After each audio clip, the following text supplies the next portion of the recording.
I know. I can't believe it either. A year on YouTube. I also know that you've been desperately waiting for another bike tutorial video.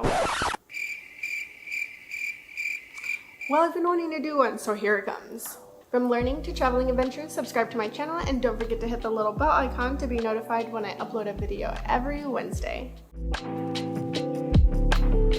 Hey friends, I'm not a pro cyclist, but I am an amateur cyclist. So we're gonna learn together how to balance on a bike and ride with no hands. First things first, we're gonna check our environment. Make sure there are no vehicles, make sure it's not too windy. And although speed will help with balance, don't try going down a hill.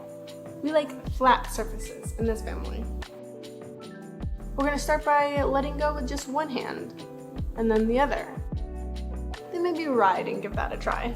Reach out in different directions with each of those hands, trying to get used to balancing with your hands all everywhere.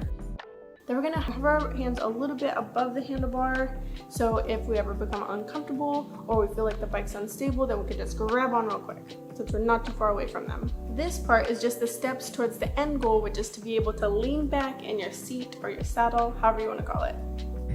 So I'm not done practicing because I haven't nailed it. So what I wanted to say was that so far, the whole time I've been thinking that the police are coming to arrest me because I'm practicing riding my bike in a school parking lot. I feel like, is that illegal?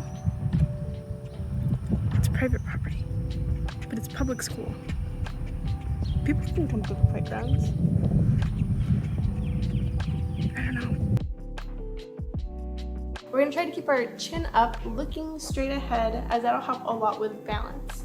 But also be aware of your surroundings, making sure there are no dangerous obstacles in the way. 2.5 hours later, and I am not a pro at keeping my hands off of the steering wheel, handlebars. So I've ended today's session. I've not given up.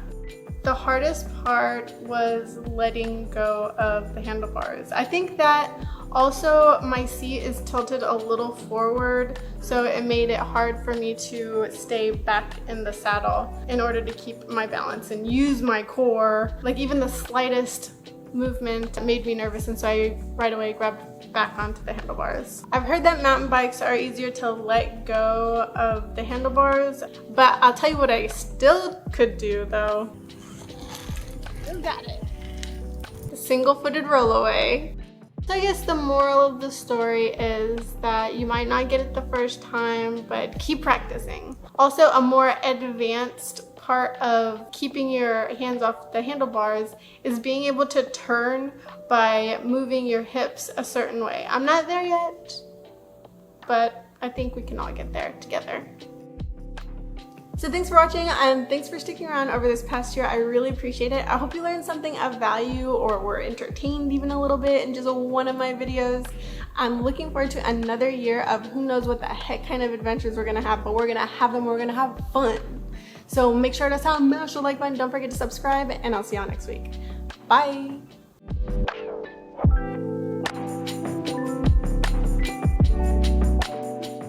I put it on upside down. That was really good. I'm gonna try again. That's a wrap.